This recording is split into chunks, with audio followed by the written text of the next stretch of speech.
وبركاته. وعليكم السلام.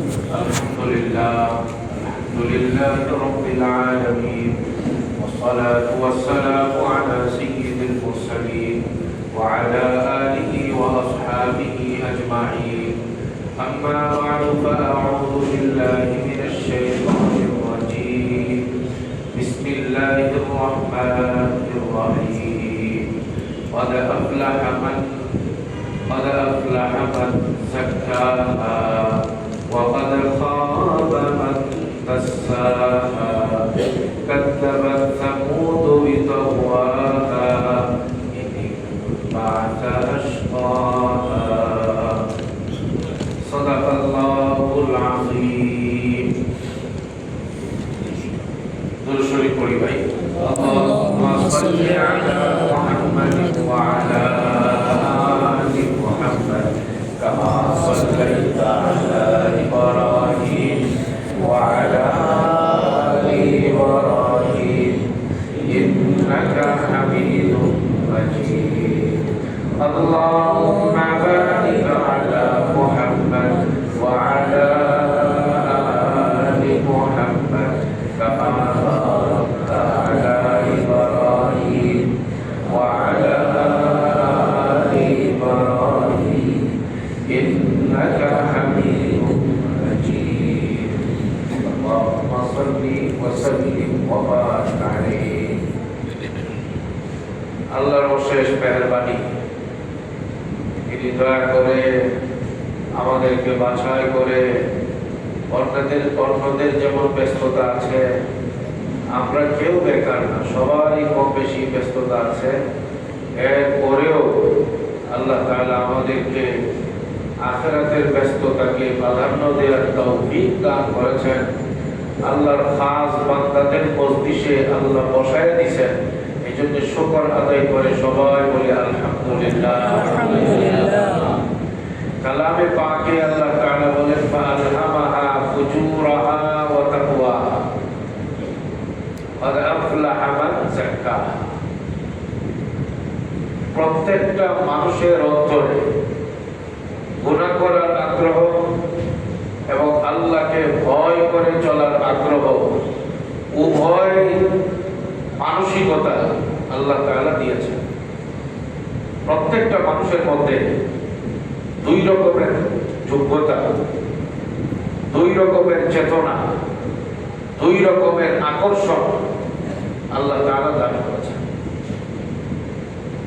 দুনিয়ার কোন আল্লাহর বান্দা, কোন বনি আদম এ কথা বলতে পারবে না যে আমার মধ্যে খারাপ চিন্তা আসার কোনো সুযোগ নাই, আমার মধ্যে আমি খারাপ পথে যাওয়ার কোন রকমের দুশ্চিন্তা করার সুযোগ নাই। এই কথা দুনিয়ার কোন বনি আদম বলতে পারবে না। আম্বিয়ায়ে কেরামকে আল্লাহ হেফাজত করেছেন, মাসুম বানাইছেন, ওনাদের পবিত্রতা এটা সম্পূর্ণ আলাদা এক সাবজেক্ট।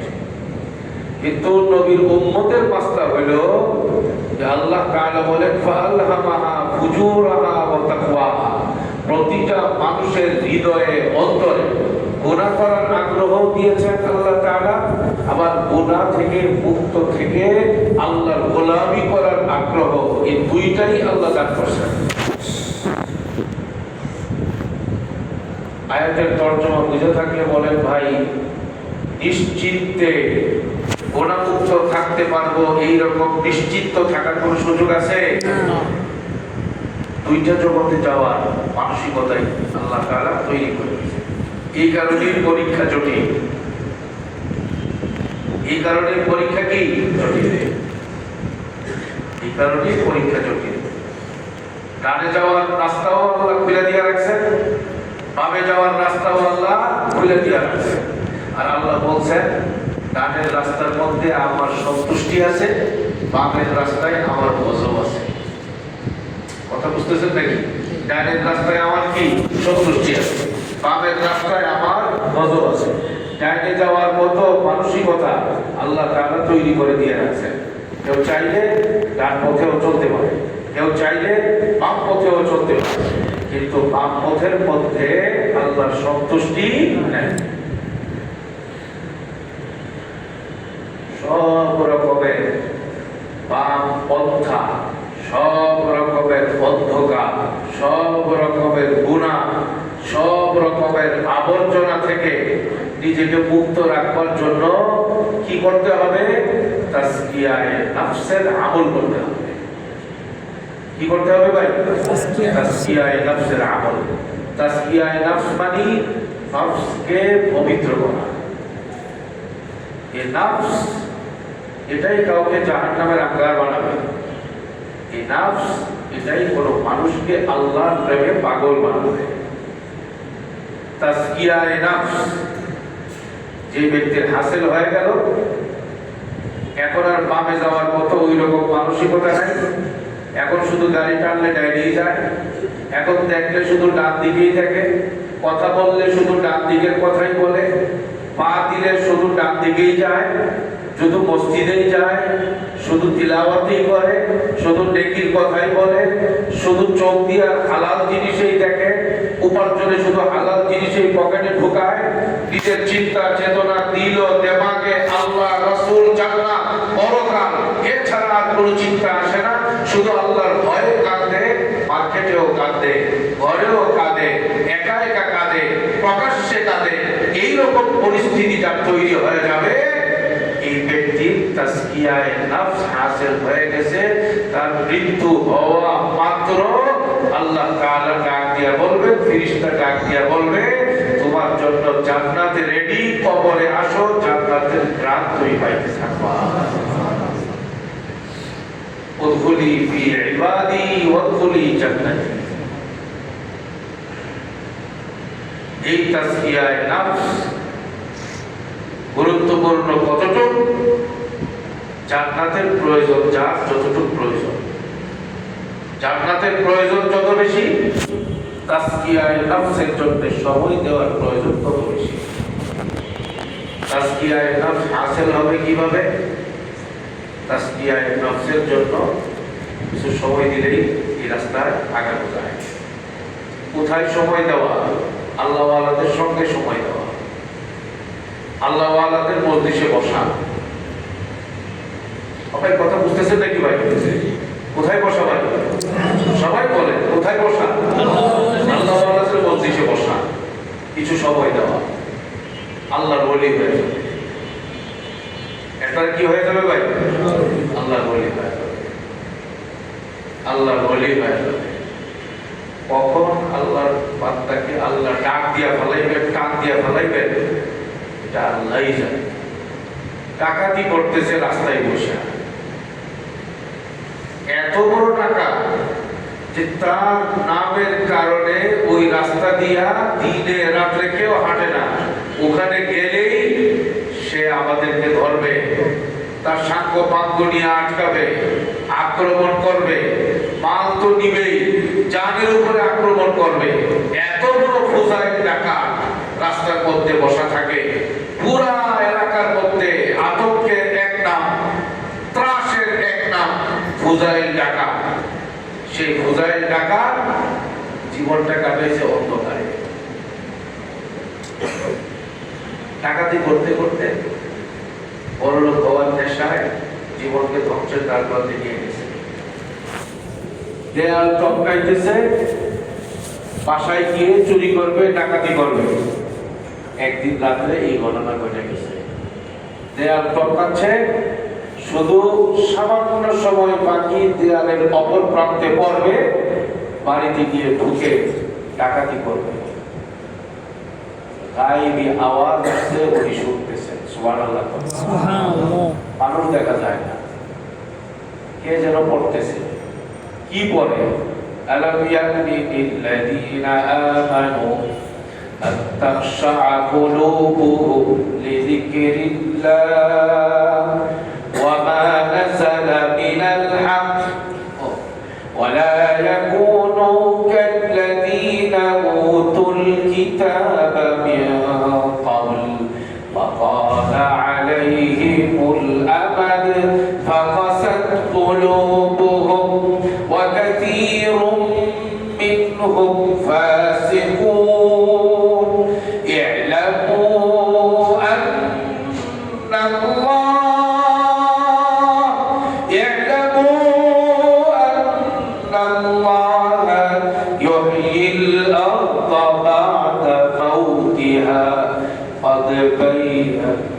লাকুমুল আয়াত ইন কুনতুম তা'কিলুন। আয়াত ডাকাতি করতে দেয়াল টপকাইতেছে, কেউ দেখে না, কে দেখে? আল্লাহ। কেউ দেখে না, কে দেখে? আল্লাহ। বলেন না, কেউ দেখে না, কে দেখে? আল্লাহ। এই মজলিসে পড়ছি, কেউ জানে না, কে জানে? আল্লাহ। কেউ দেখে না, কে দেখে? আল্লাহ। কেউ খবর রাখে না, আমাদের খবর কে রাখতেছে? আল্লাহ। দেয়াল টপকাইতেছে, কানে আওয়াজ আসতেছে, কে আওয়াজ দিতেছে দেখতেছে না। এই আওয়াজ কে লাগাইছে? আল্লাহর পক্ষ থেকে আল্লাহ লাগাইছে।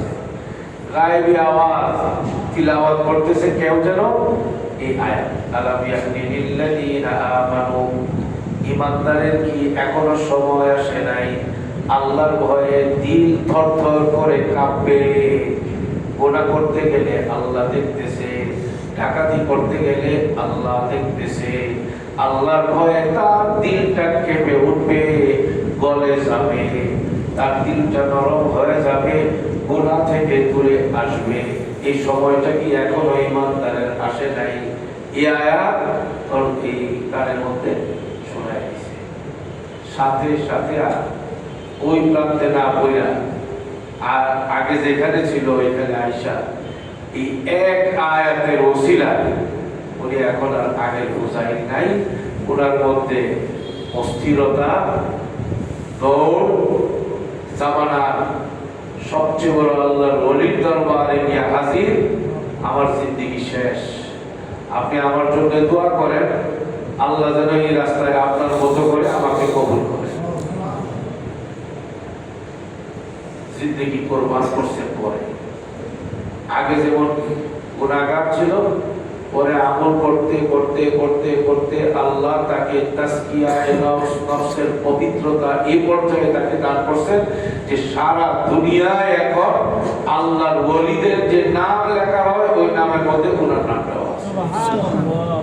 লা ইলাহা ইল্লাল্লাহ, লা ইলাহা ইল্লাল্লাহ, লা ইলাহা ইল্লাল্লাহ, লা ইলাহা ইল্লাল্লাহ, লা ইলাহা ইল্লাল্লাহ, লা ইলাহা ইল্লাল্লাহ, লা ইলাহা ইল্লাল্লাহ, লা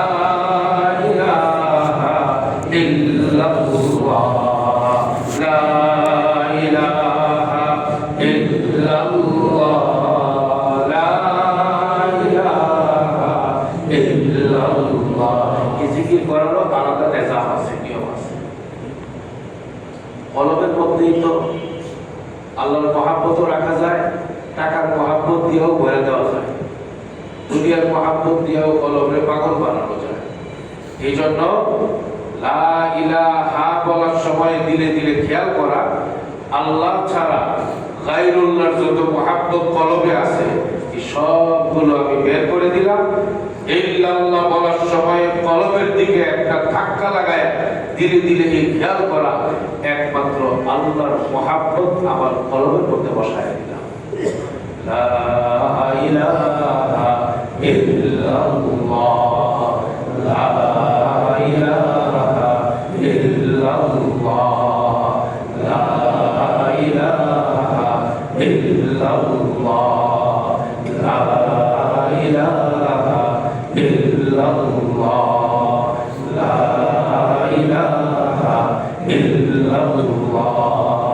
লা ইলাহা ইল্লাল্লাহ,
জুমার নামাজের পরে হযরত হাসান বসরি রাহমাতুল্লাহ আলাইহি আলী রাদিয়াল্লাহু তাআলা আনহুর হাতের গড়া ছাত্র, বিখ্যাত তাবেঈ, যার হাদিস বুখারী শরীফের পাতায় পাতায় আছে, সনদের মধ্যে আনিল হাসান, হাসান মানে হাসান বসরি।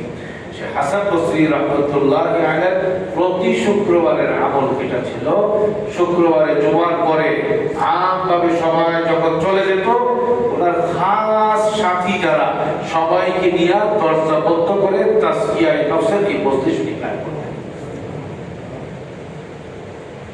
বলেন না, এই যে দিনের মধ্যে পেরেশানি, ইবাদতে বোঝা লাগে না,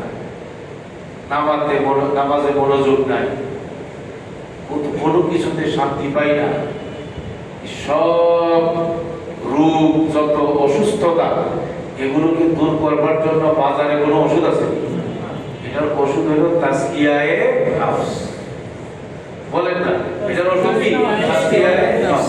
মানে সব অশান্তি দূর করে মনটাকে শান্ত করবার জন্য, মনের মধ্যে শান্তি আনবার জন্য একমাত্র। বলেন তো, এই যে 15-20 মিনিট বসলাম, আগের তুলনায় মনের মধ্যে শান্তি কম না বেশি? এই পরিমাণ বাড়তে থাকবে শান্তি। বাকি কথা আগামী জুমায় হবে ইনশাআল্লাহ, জুমার পরে হবে ইনশাআল্লাহ। সবাই এরকম নিয়ত করব যে জুমার পরে 20 থেকে 25 মিনিট বায়াতের আমল হবে, তাসকিয়ায়ে নফসের আমল হবে, এবং এটাকে নিয়ে কবর পর্যন্ত যাওয়ার জন্য আমরা ইনশাআল্লাহ, মানে দুনিয়ার অন্য যত প্রোগ্রামে থাকো, এই 20-25 মিনিট জুমার পরে আমি একদম এটার জন্যই আমি বসবো ইনশাআল্লাহ। সবাই রাজি আছি ভাই? ইনশাআল্লাহ। আস্তাগফিরুল্লাহ রাব্বি মিন কুল্লি যামবিন ওয়া আতুবু ইলাইহি।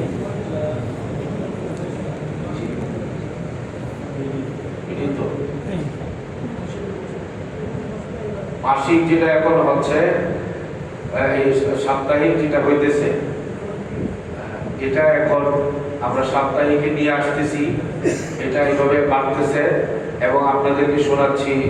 আমরা আমাদের সারা দেশের সালিকিন, মুহিব্বিন, মুতাআল্লিকিন যারা আছে সবাইকে আমরা দাওয়াত করব ইনশাআল্লাহ। আপনারাও দাওয়াত পাবেন। মানে 24 ঘন্টা একসঙ্গে থাইকা রাতের বেলায় রাতটা পুরাটা কিভাবে কাটানো, একবারে পুরা রাতের আমল সহ, সব গুজারির আমল সহ 24 ঘন্টার প্রোগ্রাম আমাদের সামনে আসতেছে। পয়লা বৈশাখের দিন 14 এপ্রিল, 14 এপ্রিল খানা পিনা সব এক জায়গায়, একেবারে জোহরের পর থেকে শুরু হবে, একটানা রাত সহ। পরের দিন সকালে ইশরাকের আমল শেষ করে নাস্তা করে এরপরে ছুটি হবে ইনশাআল্লাহ। দরকার আছে তো নাকি ভাই? জি জি ইনশাআল্লাহ। কত তারিখ বললাম? 14 এপ্রিল। 14 এপ্রিল দিনটা বাংলা কি? পয়লা বৈশাখ। 14 ফেব্রুয়ারি না হুজুর? 14 ফেব্রুয়ারি। কত 14 এপ্রিল। 14 এপ্রিল পয়লা বৈশাখ। ঠিক আছে, এপ্রিল। কোথায়? এটা হলো মানহাল মাদ্রাসা মসজিদে, মসজিদ মাদ্রাসা পুরা এলাকা মিলে ওখানে হবে ইনশাআল্লাহ। বিয়েবাড়ি সবাই দাওয়াত দিতে থাকবে। পয়লা বৈশাখ যেদিন, ওই দিন দিনটা ঠিক আছে তো নাকি? ইনশাআল্লাহ।